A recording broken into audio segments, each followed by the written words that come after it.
Hello everyone and welcome back to TowerGate. It is TowerGate Day number 579, October the 16th, 2018, Tuesday. Thank you so much for tuning in. Alrighty, well let's start off with something kind of fun. What do you say? Okay, so it looks like a judge has ruled that Saggy Daniels and her attorney, Michael Avenatti, have failed to establish a prima facie case of defamation against Trump for a tweet he made that offended Saggy and probably her lawyer earlier this year. So, the judge has dismissed the suit, and Saggy will now be required to pay President Trump's attorney fees. Winning! Winning, winning, winning! This has to do with the tweet he sent out where he said that essentially that the defamation suit that was being brought was a con job, and he may have referred to Avenatti as a con man. Something he was talking about all being a con, and that's what the lawsuit was about. And the judge just doesn't have time for that kind of garbage. He did exactly what a judge would normally do in these types of cases, and the way the system works here in the U.S., unlike Europe and other places, when you tie up someone's time and cost them legal fees on a case which has no merit, you got to pay their legal fees if the case gets thrown out. And that's exactly what the judge ruled in this case. So, Saggy is going to be a little light, because I don't know who Trump's attorneys were, but you can bet they're not cheap. Maybe Avenatti will offer to pay the legal fees. After all, he's the one who encouraged and advised Saggy to bring the case. I'm pretty sure that the next lawsuit Saggy files will be a lawsuit against Avenatti. You just know it's coming, right? I mean, we just know this is coming. Eventually, Saggy is going to be suing Avenatti. And a lot of Democrats take this guy seriously as a presidential candidate. That's what's amazing about this, man. Saggy loses again. James Wolfe has pled guilty to one count of lying to the FBI. The Department of Injustice has allowed Wolfe to plead guilty to one count of lying to the FBI. And no other charges will be brought. Wolfe leaked the highly classified 83-page FISA application on Carter Page to Allie Watkins. Now, in this plea deal, we learned that he lied 3 times, in addition to leaking highly classified, sensitive information of a political nature. But for lying 3 times and leaking highly classified information, a FISA warrant, for political reasons, the government negotiates a plea deal with him where he only has to plead guilty to one count of lying to the FBI. What is wrong with this picture? Have any ideas, folks? How is that possible? How is that possible? Well, it's only possible if the individual, the target, the accused, the criminal in this case, has something really good on somebody, or he's, really close friends, maybe family with the judge or something. You got to be really, really connected or have some real serious info, bad info on somebody to get a plea deal like this one. I mean, you lie 3 times about leaking highly classified information of a political nature. I mean, forget the lying. The big crime here, the felony crime, the thing that should have put him away for a long time, would have been leaking a FISA application to a reporter. How do you end up doing that, lying 3 times about it to the FBI when they question you, and then the FBI decides to cut a deal with you and get you to plead to one count of lying to the FBI? You have to be an absolute moron not to smell something's going on here. So clearly, the threats made by Wolfe's lawyer that his client would tell everything he knows did the trick. It is very likely that senators on the Senate Intel Committee were aware or possibly were part of the leak. Burr, and Warner come to mind. This guilty plea shuts it all down. So, it is just another cover-up of serious corruption at the Senate Intel Committee, and it's part of the larger story that we talk about here. There you go. That's the Department of Injustice for you. Headed up by Jeff Sessions. There you go, Jeff. Good job. Good job, Jeff. You're really going to get after these leakers, aren't you, Jeff? Isn't that what Sessions said? Isn't that what he said? He said he's going to really get after these leakers. He's going to launch a real investigation and really get after these leakers. Well, they got the one girl, reality winner, and they threw the book at her ass. She got 4.5 years for leaking something not nearly as damaging or as classified as what Mr. Wolfe leaked. And she never lied about it. When they confronted her, she told the truth. She's doing 4.5 years. Hard time in a state penitentiary. Mr. Wolfe leaks a highly classified FISA warrant to someone in the media for political purposes, and he's leaked many, many other things that they know about. He's been leaking to her for years. Years. Then he lies 3 times about it, and all he gets is a plea deal to plead guilty to 1 count of lying to the FBI, which means he probably will do a couple weeks in jail. He'll probably keep his pension, his pay, and everything else. You see what's going on here? If you remember, right after he was arrested, his attorney basically came out and wrote a letter. And he sent that letter to every member of the Senate Intelligence Committee, at least every Democrat. But I think it went to everyone on the Senate Intelligence Committee. Where his lawyer basically said, well, if my client, Mr. Wolfe, ends up in front of a grand jury, which is likely to happen if it goes to trial, he's probably just going to have to tell everything he knows. Going to have to tell everything he knows. And the next thing you know, boom. A couple weeks later, we learn that they're only going to charge him with 1 count of lying to the FBI. And everything else gets swept under the rug. There you go. Sessions is going to have a deep investigation into the leakers, and they will be held accountable. Isn't that what he said? Bullshit. Bullshit. Unbelievable. There you go. There are 2 systems of justice in this country. There is no question about it. There never has been. This is just more overwhelming evidence of the problem we face with the deep state and the swamp and this attorney general. As soon as the midterms are over, in my opinion, and I know a lot of you don't agree, that's okay. That's okay. In my opinion, after the midterms, Sessions, Rodenstein, and the whole damn cabal need to be cleaned out. The entire swamp needs to be drained. Completely drained. This is unacceptable. Do you think if you got caught leaking a FISA application to the media and then lying 3 times about it, this is what you would get? How many of you think you'd get this deal that Mr. Wolfe got? I'm thinking nobody. Unless you had some dirt on Mr. Burr or Mr. Warner. Yes, indeed. Hopefully we'll actually learn what happened in this deal, but I think we have a pretty good idea what happened here. Hopefully it'll come out in the larger investigation. If that actually takes place, which I assume if we win the midterms, it will. Must keep applying the pressure every day.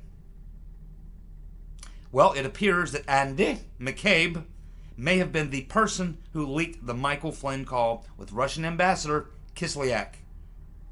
We know now that the FBI did investigate McCabe for that leak.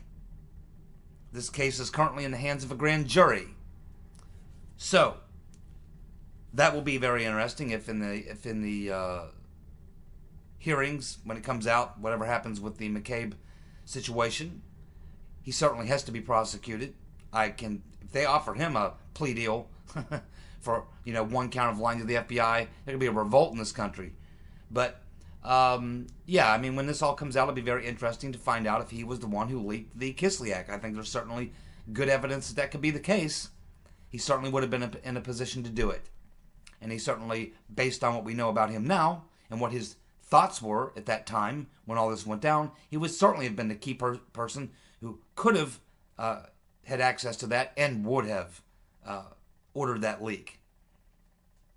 Who he leaked it through, who he ordered it through, is hard to say, but that will probably at some point come out if, in fact, he was the person who was responsible for ordering the leak of the Kislyak conversation with Michael Flynn.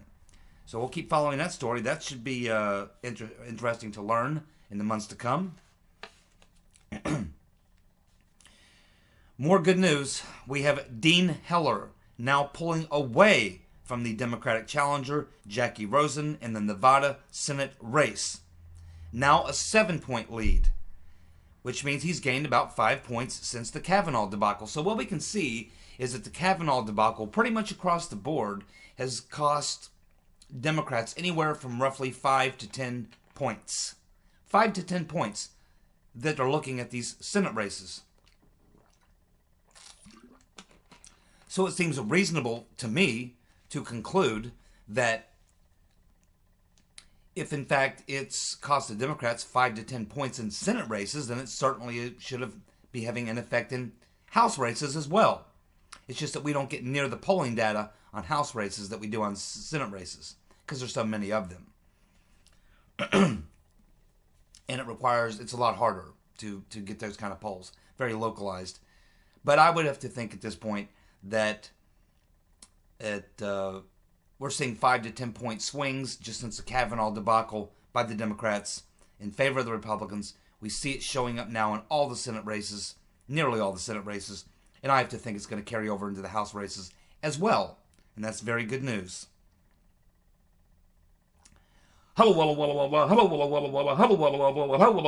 It's Pocahontas. Oh yes, Pocahontas. This woman is truly a moron.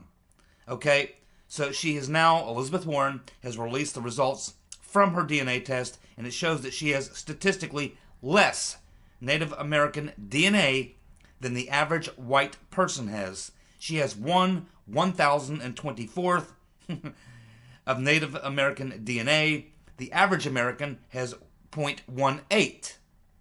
Warren has 0.098. 0.18 is the average, 0.098 is what she has. That means that she has less Native American DNA than the average white person. Certainly a lot less than me. My grandfather is Crow Indian. Was Crow Indian. He's deceased. You know, I don't know why she would release this. I guess she had no choice. Once she went and did this DNA test, it's probably going to come out anyway. She's trying to get out ahead of it. I'm sure the liberal networks, I haven't watched any, but I'm sure the liberal networks are probably coming out and touting her now, saying, yes, see, this proves that Pocahontas actually is an engine. She actually is an engine. Well, this is ridiculous. All you have to do is look at the woman. She's white as she can possibly be. Has she ever done a rain dance? Has she ever made clay pottery? Has she ever speared a buffalo with a stone arrow that she made? I don't think so. Was she there when Billy Jack did his snake dance? Has she ever been bitten by a rattlesnake in a spiritual snake dance and spoken to the spirit gods? I don't think so. But she did get a cushy deal there at Yale or Harvard or wherever she went, where she got special treatment because she claimed to be an Indian. An engine. Do you think she can throw a tomahawk? Did you ever see her in any old westerns playing the role of an Indian woman, of a squaw? Nope. And how does the Cherokee Nation feel about all this? Well, they're not very happy, to be quite honest. Remember, amongst the many claims that she's made to try to back up this ridiculous notion that she's an Indian, is the thing where she said that her mother was half Cherokee. If her mother was half Cherokee, she'd be one hell of a lot more than 1/1024th Indian. Okay? It's just not even close. Not even close.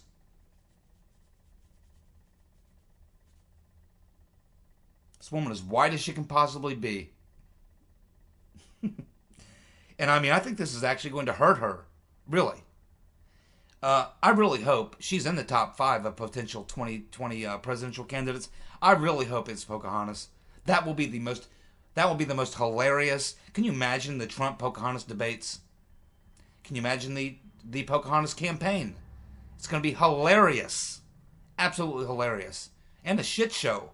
Remember, she used to proclaim to be a social justice warrior until it came time to stand up and take a stand for getting behind Bernie.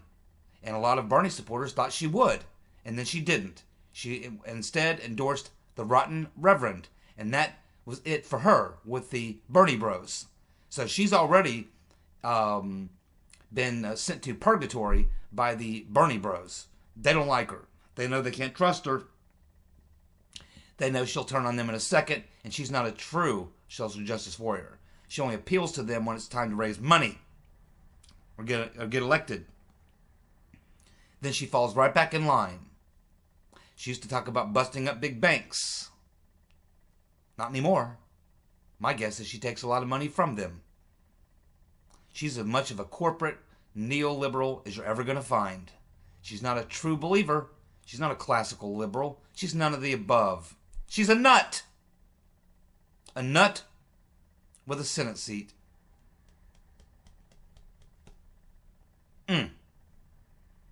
Trump has destroyed Leslie Stahl. I don't know how many of you saw that interview with Leslie Stahl.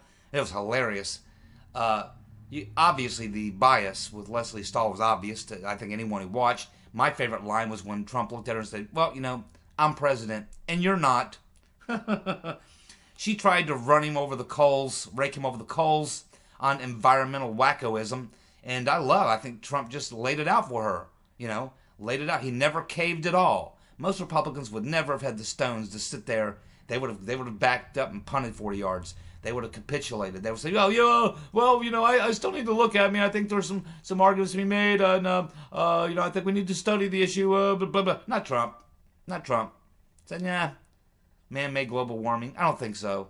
The worst storms ever. Nah, I don't think history shows that. Scientists, I got plenty that say that it's not true. I mean, he just, on every point that she tried to make, she tried to push him and bully him on the climate change or whatever. And Trump just had none of it. He had none of it on anything. Then she said, well, you're mean to the Europeans. He's like, what are you talking about, mean to the Europeans? They're ripping us off. If you let people walk on you, they will. He doesn't care about the damn Europeans. He said, yeah, I'll support NATO, but they got to pay their fair share. But as far as, you know, sacrificing, giving up hundreds of millions of dollars, if not billions of dollars, in bad trade deals to the Europeans, what, because I don't want to offend them, because they might think I'm mean?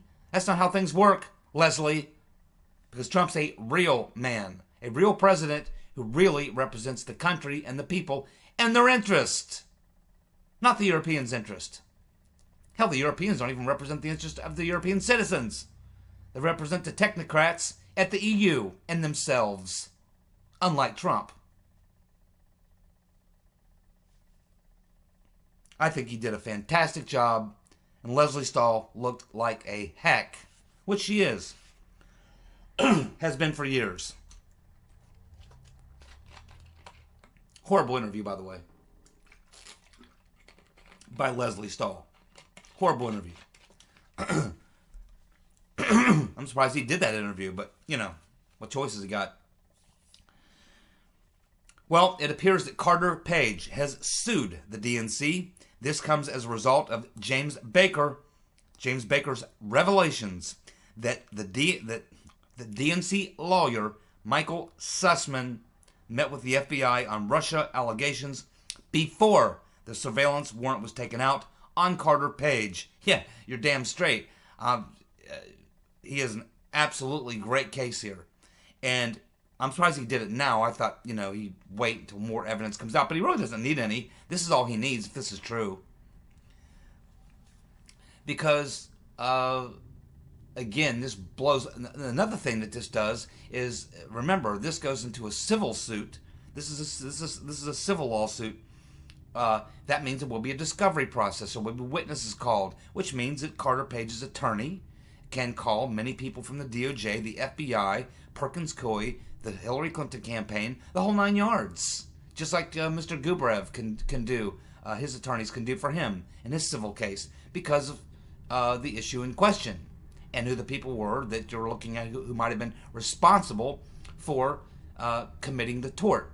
So at this point, yes, Carter Page has now officially sued the DNC, and he's going to find out and see if he can prove, and I think he will be very successful, that Michael Sussman's information, which was coming, being fed and pumped through the Hillary Clinton campaign, through Perkins Coie, went directly to the FBI, and they used it to get the FISA warrant. If he can show, if Carter Page's lawyers can see in the FISA application that anything is in the FISA application that came from Mr. Sussman to the FBI, that's a slam dunk. It's over. It will also allow a lot of things that are being withheld by the Department of Justice and Rodenstein and Sessions and Wray and all the rest. It will allow this stuff to find its way into the civil hearings and eventually will be leaked or will come out in some way. But it's all coming out. It's all coming out. But well done, Carter Page. And when this is all said and done, he's going to have a massive civil rights lawsuit against the federal government, as will Papadopoulos and likely Mike Flynn. Possibly even Manafort, although Manafort committed some real crimes. I don't like the way it was done, but they probably have some things on Manafort. But he probably didn't do anything a lot of lobbyists haven't been doing, like the Podestas, for a long time. He was just the wrong man at the wrong time, the wrong place, But in the case of Papadopoulos, Carter Page, and Mike Flynn, they were targeted in a plot. They were targeted in a plot by the government. They will have a serious civil rights case against the government when all this comes down, just based on what we know now. They're all going to do very well. Carter Page is just simply throwing another turd in the punch bowl. There's already dozens of them floating there. Debbie Stabenow is outspending John James by 6 times. She's outspending him 6-1 in the Michigan Senate race. They're putting a lot of money behind Debbie Stabenow. Democrats do not want to lose Michigan in the governor's seat for a lot of reasons, for the implications of future elections and things and such. They do not want to lose that to John Cox. He's a great candidate, by the way. I do hope if you live in Michigan, you'll tell everyone you know about John Cox. I will hope you'll go out and support John Cox. He's still down about 9 points because he's massively outspent. I assume the Republicans are putting some money into that campaign or doing the best they can, but it's just hard. But you got Bloomberg out there and all these other people dropping tens and hundreds of millions of dollars. It's just ridiculous the amount of money the Democrats are throwing into these races trying to buy these seats. And John James is so much better than Debbie Stabenow. So much better. If you live in Michigan, my God, regardless whether you're Democrat, Republican, Independent, it doesn't matter what you are, look at these two people. Look at these two people.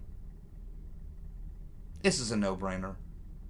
Do what's best for yourself. Don't even worry about your party at this point. If you live in Michigan, do what's best for you. And if you do, you'll be voting for John James.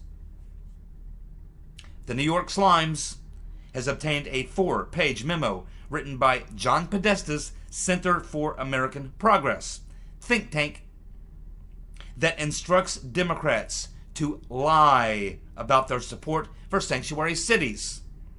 Polls indicate that 70% of Americans are opposed to sanctuary cities and that 75% are opposed to abolishing ICE. So this think tank by John Podesta's group sends out this letter to all these Democrats running. All these Democrats who are running in these elections, which will be all the House seats and probably all the Senate seats as well, sends them this letter of this research and, hey, whenever the topic comes up of sanctuary cities or abolishing ICE, you better not say a word. You better spin off that, and you better start talking about health care, or you better start talking about Medicaid or Medicare or something.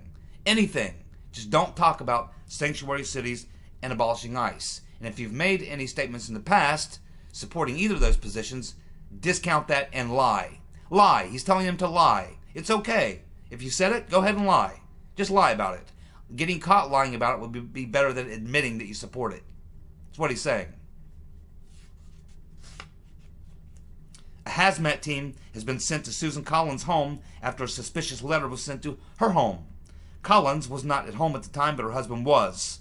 No details or what is suspicious about the letter has been acknowledged or made public, but police, fire department, and hazmat crews are there. So they're going after Susan Collins now. I think we know who the guilty parties are. Tracking letters is something that they're pretty damn good at. Most people who send letters, they do track those people down most of the time. They have a way of doing that, by the way.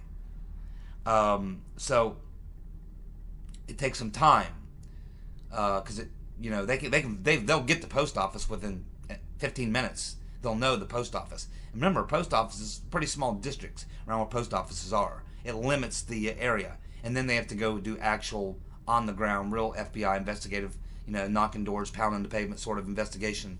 A lot of social media stuff, but they eventually narrow down potential suspects, and then they talk to them and decide who they think the person might be, and then they talk to their friends. They get other information. They bring the pressure, and they eventually find out who it is. Keep watching next story. I think we'll find out who sent that letter to Susan Collins, and you can bet they're connected to the commie left. Hannity is set to release a video on Claire McCaskill that he says will rock the Democrats just 3 weeks before the midterm. The video is said to show potential deception by McCaskill and Democrats on key issues. Well, since the Kavanaugh debacle, she has been losing ground. They're putting up another race that they're putting a ton of money into, trying to hold on to that seat in Missouri. They, of course, don't want to lose that seat in Missouri, trying everything they can to hang on to it. I just don't think it's going to happen. As long as her opponent, which I believe Josh Hawley, as long as he doesn't make any gaffes in the next 3 weeks, he's got it in the bag. I don't care how much money they throw into it. I think McCaskill is used up in Missouri. But whatever Hannity's got, let it rip, brother.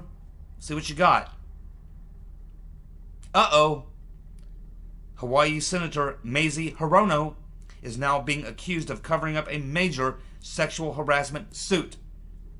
It involves Hirono ignoring a woman who claims that she was emotionally harassed and verbally abused by a male flight instructor at a Hawaii flight school. Deborah Reed is making the claim. She says her and other students, former students, at this particular school, she has gone public. She hasn't named the other people, but she has gone public, but says that there were others as well who were emotionally harassed and verbally abused by this flight instructor. She personally brought this to the attention of Hirono, and Hirono ignored her and helped to cover up this activity that she apparently knew was going on at this flight school. There'll be more coming out about this story because this woman actually has filed reports. She's now coming out public. There apparently are other women. There's a lot of details that she's got about how this was handled, not just with this instructor at the flight school, but also with the efforts that she made with Hirono and other people to try to get this resolved. And she was completely blown off by Hirono. And in fact, what she's saying, in fact, that this was like scandal, which Hirono helped to cover up. And probably because Hirono was one of the two public officials. I think she was not a senator at the time. She was in another position, assistant attorney general or something. It was her previous position before she became a senator, when she helped, when she was one of the two people that helped, bring this school to Hawaii to help train women pilots. So she's really involved in the school itself. Whether or not she has investment in it or gets kickbacks from it, I don't know. But that's what's starting to look like, that she had some personal reason why she didn't want to go after this pilot or this school for what they may have been doing, according to this witness. So we'll continue to follow that and see where that takes us. Now let's get back to these House races. We left off with Pennsylvania District 1, Scott Wallace and Brian Fitzpatrick. Wallace the Democrat, Fitzpatrick the Republican. This is currently leaning the Republican way. But the Right Reverend Clinton won this district in 2016. Wallace, of course, is a hard left-winger, a social justice warrior. That is probably why, despite the fact that the Right Reverend Clinton won this district, it's probably why he's losing right now. But it's still fairly close, and it is Pennsylvania, by the way. So turnout. Again, as I said before, suburban women are going to decide this midterm election. That's the fact. Suburban women are going to decide this election. That's what's going to happen. However they vote is how it's going to go. If you're a suburban woman, get out there and vote for Brian Fitzpatrick. Pennsylvania, District 7. Susan Wild against Marty Nordstein. This is currently leaning toward the Democrat. The Right Reverend Clinton won here by 1 point in 2016. What's that tell us? It tells us it's a pretty swingy district. A very swingy district. Could go either way. Decided by 1 point in 2016. Favor of the Right Reverend. This is a district we can win. Any of these races that are within 5 points, or even 10 points, at this point even, are winnable. Are winnable. Turnout. Just a little bit more turnout than what we typically get in a midterm. That's why it's so important. Get out, turn out for this race in Pennsylvania 07. If you're in District 7, Marty Nordstein is who you want to vote for there. Pennsylvania, District 10. George Scott, Democrat, against Scott Perry, the Republican. This is currently leaning, again, toward the Republican. Now, Trump won this district by 9 points. This is a seat we need to hold. This is a seat that has to stay Republican. We cannot lose this seat. We can't lose any seats that we should win. That's the bottom line. Any seat that's being currently held by a Republican, we cannot lose. Can't lose. You have to get out and vote for Scott Perry in Pennsylvania, District 10. Texas, District 7. Lizzie Fletcher, the Democrat, against John Culberson, the Republican. This is currently in the toss-up category. Romney won this district by like 21 points. The Right Reverend Clinton won it by 3 points in 2016. What's that tell you? This is a district that's dominated by neoliberal, neoconservative, and neoliberals. That's what this district is, neoliberals and neoconservatives. I'm not sure where John Culberson stands, but my guess is he's kind of a middle-of-the-road Republican, or he probably wouldn't have won the primary. Okay, so, but the fact of the matter is, we need ours. We need ours. He may be a bit of a neocon. That's okay. Hold your nose and vote for him. Look, I live in Ohio. Right along with Larry and many other people here in Ohio, we are going to have to go hold our nose and vote for some real stinkers. We are. But in the case of the House, we cannot afford to lose the House. And it's a numbers game. It's a numbers game. We have to hold the House. If you have to vote for a little bit of a stinker, go do it. Do you want Pelosi as Speaker and Mad Max heading up the Commerce Committee? I don't think so. Texas District 23, Gina Jones, along with Will Hurd, Republican. Will Hurd is the Republican. This is currently leaning towards the Republican, but the Right Reverend Clinton won this district in 2016. Now, Hurd is a pretty strong candidate, as I understand. He seems to be favored in this race pretty much. But again, this is one of them races. They're going to pour a lot of money into it, the Democrats, and they're going to try to steal this one. If you live in Texas 23, make sure you get out and vote for Will Hurd. Don't leave this to chance. Don't leave it to chance. It's too much on the line. Texas 32. Colin Allred, Democrat, against Pete Sessions, the Republican. This is currently in the toss-up category. The Right Reverend Clinton won here by 2 points in 2016. This is a seat we can steal. This is one of those ones that we have to take. Whenever you get these close races like this, these are the ones that could decide everything, whether we hold the House. We can't lose these ones that are 5 points or less. We have to win them all. We have to hold every seat we got, and we have to take a few from them. This is one of those we have to take. Get out there in Texas 32 and vote for Pete Sessions. Utah, District 4, Ben McAdams, Democrat, Mike Love, Republican. It's currently leaning toward a Republican. This is a it's the most Democratic district in the state of Utah, the most blue district. Can't afford to stay home. Mike Love, Republican in Utah, District 4. Thank you so much for tuning in. We'll be back tomorrow. Guys, have a good night. Bye.